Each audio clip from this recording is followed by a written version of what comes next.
Kilometre. अब अभी जो है अपन सीधा सीधा समझ लें, फिर उसके बाद इसे शॉर्ट फॉर्म में भी लिख सकते हैं अपन, है ना। तो ये लंबाई मापने के जो आज के समय में देखें प्रचलन में जो है, मतलब इन्हीं से लंबाई मापने के लिए इन्हीं इकाइयों का ज्यादातर प्रयोग किया जाता है। तो मिलीमीटर सबसे छोटी इकाई, उसके बाद सेंटीमीटर,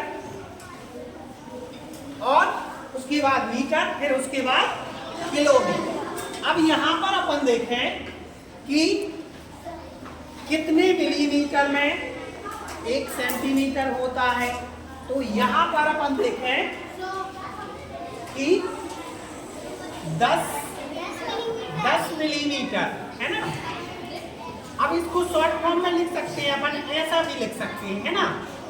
कितना लिखते हैं ये मिलीमीटर क्या है। आप जब सवाल हल करते हैं तो पूरा मिलीमीटर नहीं लिखा आता, कई जगह अपन देखते हैं ऐसा लिखा आता है।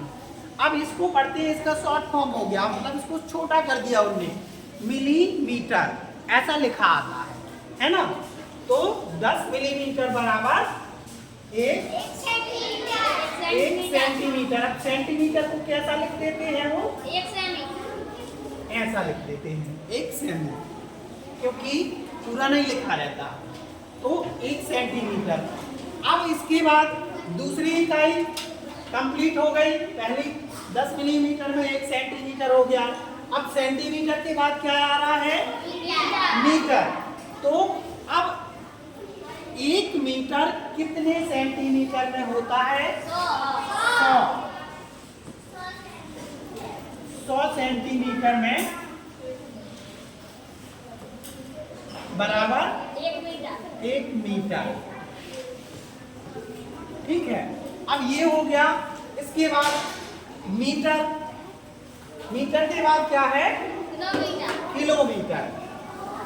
अब किलोमीटर कितने मीटर का होता है, 1000 मीटर।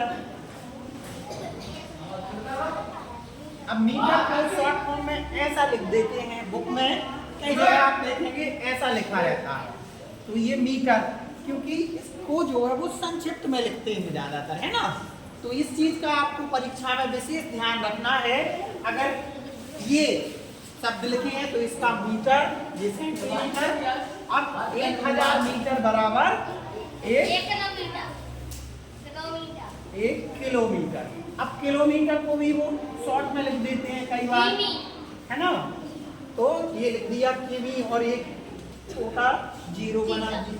तो इस तरह से अपन देखते हैं कि ये इस तरह से ये चीजें ऐसी लिखी मिलती हैं आपको बुक में, आप देखेंगे तो ऐसी। लेकिन इनका मतलब क्या होता है, अगर ये मिमी लिखा मतलब मिलीमीटर है, सेमी लिखा मतलब सेंटीमीटर है। अब मीटर के लिए सिर्फ इतना लिख देते हैं, मीटर, है ना। इसके बाद जो है किलोमीटर। तो इस तरह से अपन ने देखा कि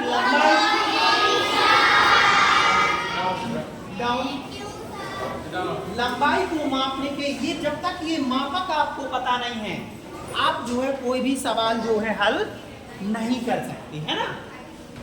क्योंकि जब तक हमारे लिए जो बेसिक चीजें हैं वो नहीं बनेगी, तब तक अपन जो है इसको हल नहीं कर सकते। तो ये तो सिर्फ लंबाई की हो गई, है ना।